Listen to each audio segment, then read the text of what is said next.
தானத்தினால் ஏற்படும் நன்மை மற்றும் தீமை.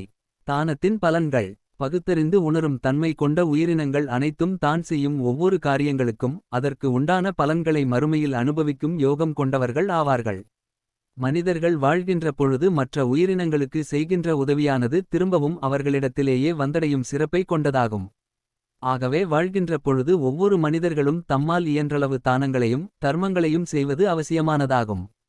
தானத்தின் அவசியம் என்ன? பூத உடலுடன் மண்ணுலகில் வாழ்கின்ற காலங்களில் மனிதர்கள் செய்கின்ற தானத்தின் பலனானது அவர்கள் வாழ்கின்ற காலத்தில் கிடைக்கவில்லை என்றாலும் யமலோக பயணத்தின்போது அவர்களுக்கு பயனுள்ளதாக அமையும். எதையும் எதிர்பார்க்காமல் செய்கின்ற உதவியும் தானமும் அவர்களுக்கு மிகப்பெரிய உதவியாக எதிர்காலத்திலும் இறந்த பின்பு அவர்கள் ஆன்மா இன்னல்கள் நிரம்பிய யமலோக பயணங்களிலும் உதவியாக அமையும். தானத்தினால் ஏற்படும் நன்மையும் தீமையும். தானம் செய்யும் பொழுது தானம் பெறுவோரின் தன்மையையும் அறிந்து செய்வது தானம் செய்த பின்பு கிடைக்கும் முழு பயனையும் நமக்கு அளிக்கக்கூடியதாக இருக்கும். தகுதி இல்லாதவர்களுக்கு நாம் செய்யும் தானமானது நமக்கு பாவமாக அமையக்கூடியதாகும்.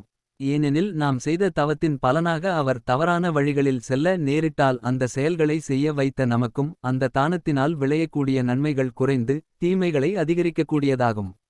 ஆகவே எப்போதும் பாத்திரம் அறிந்து தானம் செய்வது சிறப்பு அளிக்கும் என்று கூறினார் திருமால்.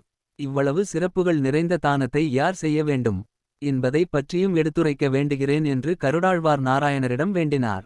தானத்தை யார் செய்ய வேண்டும்? நாராயணன் கருடாழ்வாரை நோக்கி மண்ணுலகில் வாழ்கின்ற பொழுது ஒவ்வொருவரும் தம்மால் முடிந்த அளவு தான தர்மங்களை செய்ய வேண்டும்.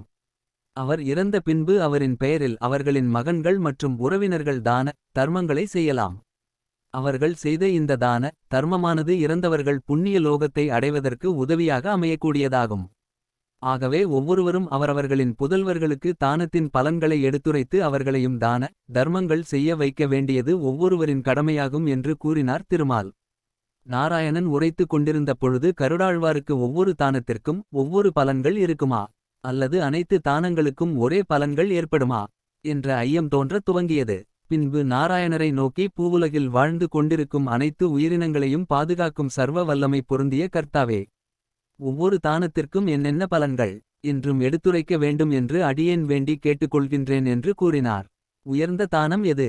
புன்னகை பூத்த நாராயணன் கருடனின் மனதிலிருந்த ஐயங்களை உணர்ந்த வண்ணமாக ஒவ்வொரு தானத்திற்கும் ஒவ்வொரு பலன்கள் ஏற்படுகின்றன. ஒரே தானம் அனைத்து பலன்களையும் அளிப்பது இல்லை என்று கூறினார். தானங்களில் உயர்ந்த தானம் என்பது அன்னதானம் ஆகும். ஏனெனில் மனிதன் தான் பெரும் பொருட்களில் மனநிறைவுடன் போதுமென்று சொல்லக்கூடியது அன்னம் மட்டுமே ஆகும். மற்ற தானங்களை பெற்றாலும் இன்னும் வேண்டும் என்று அவர்கள் எண்ணம் கொண்டிருப்பார்கள். இதனாலேயே அன்னதானம் என்பது உயர்ந்த தானம் ஆகும். தானமும் பலன்களும். ஒருவர் வாழ்ந்து கொண்டிருக்கும் பொழுது செய்கின்ற அன்னதானமானது இறந்த பின்பு ஜீவன் மேற்கொள்கின்ற யமலோக பயணத்தில் பசியோ வருத்தமோ இல்லாமல் இருக்கும் சூழ்நிலையை உருவாக்கும். கோவில்களுக்கும் மக்கள் வசிக்கும் வீதிகளில் உள்ள இருளை நீக்கி ஒளிகளை அமைத்து கொடுப்பது தீப தானம் ஆகும். தீப தானம் செய்வதன் மூலம் இறந்த பின்பு ஜீவாத்மா பயணம் மேற்கொள்ளும் வழியானது வெளிச்சம் நிரம்பியதாக காணப்படும். வாழ்கின்ற காலத்தில் தீப தானம் செய்வதற்கு சிறந்த மாதம் என்பது கார்த்திகை மாதம். அதுவும் வளர்பிறை சதுர்த்தசி திதி உகந்த காலம் ஆகும். தண்ணீர் குடங்களை தானமாக கொடுப்பதன் மூலம் யமகிங்கரர்களால் ஏற்பட இருக்கின்ற துன்பங்கள் குறையும். மனித உடலிலிருந்து உயிரானது பிரிந்தவுடன் இவ்வுலகத்தை விட்டு உடனே அந்த ஜீவன் நீங்கிவிடாது. அது தான் வாழ்ந்த வீடு தன்னுடன் வாழ்ந்து வந்த மனைவி மக்கள் முன்பாக பசி தாகத்துடன் நின்று கொண்டிருக்கும். எனவே அந்த ஜீவனை திருப்தி அடைய அந்த ஜீவனிற்கு பிண்டங்களை படைத்து உபசரிக்க வேண்டும். இவ்விதமாக 11 நாட்களுக்கு செய்து வர வேண்டும். உடலிலிருந்து ஜீவன் வெளியேறிய 11வது அல்லது 12வது நாட்களில் இறந்த ஜீவனிற்கு தான தர்மங்களை செய்ய வேண்டும். தானங்கள் செய்வதன் நோக்கம் என்பது யாதெனில் யமகிங்கரர்களுடன் யமலோக பயணங்களை மேற்கொள்ளும் பொழுது வழியில் எவ்விதமான துன்பங்களும் ஏற்படக்கூடாது என்பதற்காகத்தான் என்பதை அனைவரும் உணர்ந்து செய்ய வேண்டும். தானம் பெறுகிறவர்கள் தானம் கொடுப்பவர்களை மனதார வாழ்த்த வேண்டும்.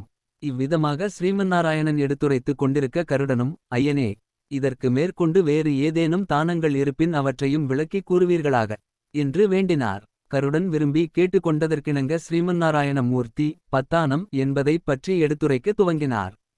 ஒருவர் பூமியில் வாழ்ந்து கொண்டிருக்கும் காலத்தில் செய்யப்படுகின்ற தானம், அதாவது வேதம் உணர்ந்த அந்தணர்களை அழைத்து அவர்களுக்கு கூடை தண்டம் ஆடைகள் மோதிரம் கும்பம் ஆசன பலகை அன்னம் பூநூல் அரிசி தாமிர சொம்பு போன்றவற்றை தானமாக வழங்க வேண்டும்.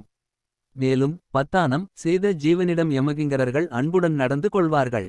உடை தானம் செய்வதன் மூலம் யமலோக பயணம் மேற்கொள்ளும் பொழுது வெயிலின் தாக்கமும் கொடுமையும் இல்லாமல் நிழல் நிறைந்த குளுமையான பகுதியின் வழியாக யமகிங்கரர்கள் அழைத்து செல்வார்கள். மாத சிரார்த்தம் வருட சிரார்த்தம் போன்றவை ஜீவன்களுக்கு மட்டுமின்றி யமகிங்கரர்களையும் திருப்பி செய்கின்ற நோக்கத்தை கொண்டதாகும்.